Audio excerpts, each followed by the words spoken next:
Hello everyone, welcome to this lecture. इस lecture पे हम बात करेंगे टॉप 1000 हिस्ट्री एमसीक्यू के बारे में, जो कि जीएस रिवीजन सीरीज में हम चलाने वाले हैं।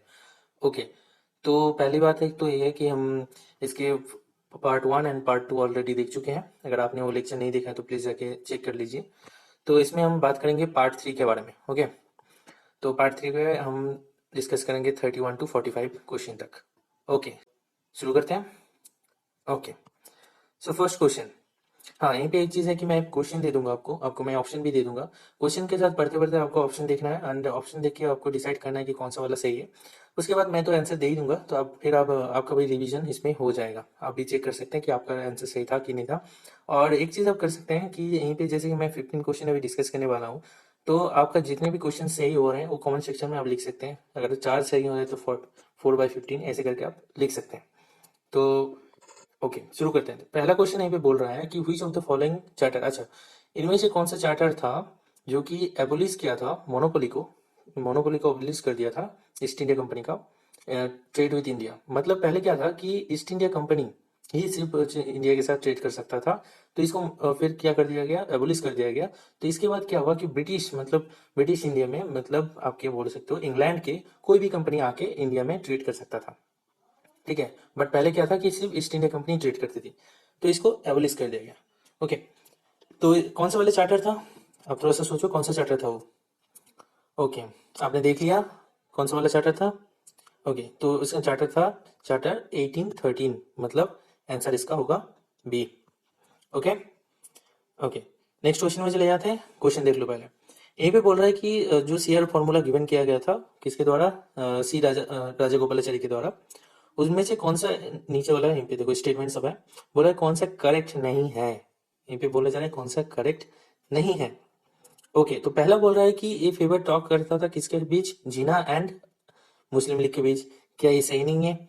फिर बोल रहा है कि प्लेबिसाइड का मतलब होता है कि जनमत, मतलब आप बोल सकते हो कि यहीं पे किसी डिस्कशन हो रहा है उसके ऊपर आप क्या कर रहे हो, वोट ले रहे हो कि मतलब सब लोग आके वोट देंगे। तो यहीं पे बोल रहा है कि मुस्लिम का प्लेबिसाइड होना चाहिए था, वेदर कि उनको सेपरेट एक स्टेट चाहिए कि नहीं चाहिए। ओके, तीसरा बोल रहा है कि इसके बेसिस पे 1944 का जो जीना गांधी जीना टॉक हुआ था, तो इसके बेसिस पे हुआ था। तो इनमें से कौन सा सही है कौन सा गलत है। एंड लास्ट बोल रहा है कि ऑल आर द करेक्ट। तो थोड़ा सा समझ लो। ओके, तो आपने देख लिया, तो इसका आंसर होगा ऑल आर करेक्ट। ये वाला क्या है, रॉन्ग स्टेटमेंट है। ओके, अब कैसे? तो फेवर द टॉक, जो ये टॉक था जीना और किसके बीच था, जीना और मुस्लिम लीग के बीच नहीं था, जीना और किसके बीच था, गांधी के बीच था। ठीक है, दूसरा हो गया कि प्लेबिसाइट जो बोल रहा है ना, यहाँ पे सिर्फ मुस्लिम का नहीं था। जिस एरिया पे मुस्लिम डोमिनेटेड एरिया था, मुस्लिम डोमिनेटेड एरिया हो सकता है, बट वहीं पे रहने वाले सब लोग मिलके प्लेबिसाइट, मतलब सब लोग आएंगे और वोट करेंगे कि उनको सेपरेट स्टेट चाहिए कि नहीं चाहिए। ओके, एंड तीसरा वाला सही था कि हाँ 1944 में गांधी जी ने टॉक हुआ था इसके ऊपर। बट इसमें देखो क्या, अब एक को मतलब अब यहीं पे बोला है नॉट करेक्ट। ओके, तो यहीं पे करेक्ट कौन सा है, करेक्ट सिर्फ यही वाला था, दोनों नॉन करेक्ट था। तो उस बेसिस पे आप अगर देखो तो आंसर होगा फिर, क्योंकि दो और नॉन करेक्ट था तो फिर all are the correct.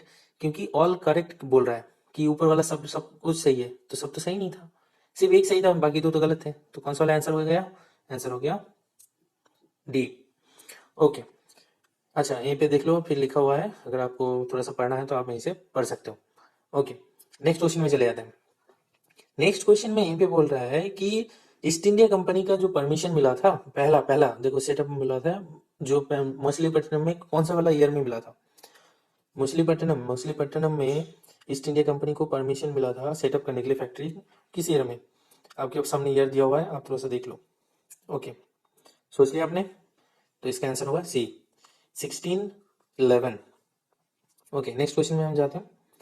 Next question में यहाँ पे बोल रहा है कि इन विच ईयर, अच्छा कौन से ईयर में क्या हुआ था कि इंडिया का जो कैपिटल था वो शिफ्ट करके दिल्ली कर दिया गया कोलकाता से। तो आपके सामने क्वेश्चन, आपके सामने ऑप्शन ही हैं। क्या वो 1910 में हुआ था, 1911, 15 या फिर 17? तो ये याद रखना, ये हुआ था बी, 1911 में। जिस साल क्या हुआ था, जो 1 मिनट, हाँ 19 कितने कितने साल में हुआ था, 1911 में, जब क्या गया, जो बंगाल का जो डिवीजन होने वाला था ना, उसको जब एनल कर दिया गया, मतलब उसको जब खत्म कर दिया गया, उसी साल 1911 में क्योंकि 1905 में बोला गया था कि बंगाल को सेपरेट किया जाएगा, मतलब पार्ट किया जाएगा। तो उसको जब एनल कर दिया, मतलब उसको जब मतलब खत्म कर दिया गया 1911 में, उसके बाद क्या हुआ था कि कोलकाता से शिफ्ट करके कैपिटल को दिल्ली कर दिया गया।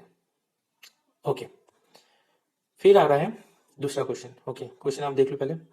ओके, यहीं पे बोल रहा है कि होम रूल सोसाइटी, यहीं पे देखो क्या बोल रहा है, इंडियन होम रूल सोसाइटी। कौन फाउंडर थे इंडियन होम रूल सोसाइटी के? अच्छा, यहीं पे आपके ऑप्शंस हैं, तो आप बोलो कौन से थे। तो इसका आंसर होगा आपका श्यामजी कृष्ण वर्मा। ओके, आंसर क्या होगा? डी। अब आप बोल सकते हो सर ये तो इंडियन होम रूल सोसाइटी बोल रहा है, तो इसको कंफ्यूज मत करो इंडियन होम रूल एसोसिएशन से, ठीक है? इंडियन होम रूल एसोसिएशन से इसको कंफ्यूज मत करना, ये सोसाइटी बोल रहा है। ये वाला जो इंडियन होम रूल सोसाइटी बना था, ये बना था 1905 में। बना था कहाँ पे? लंदन में, ठीक है? और बना फाउंडर कौन थे? श्यामजी कृष्ण वर्मा थे। बट इंडियन जब बोलेगा इंडियन होम रूल एसोसिएशन, तब होगा, कौन होगा? तब होगा आपके तिलक एंड एनी बेसेंट। और वो कहाँ पे होगा? होगा इंडिया में, ठीक है? एक होगा बेलगांव में और दूसरा होगा कहाँ पे? अदेर में। ओके, और 1916 में।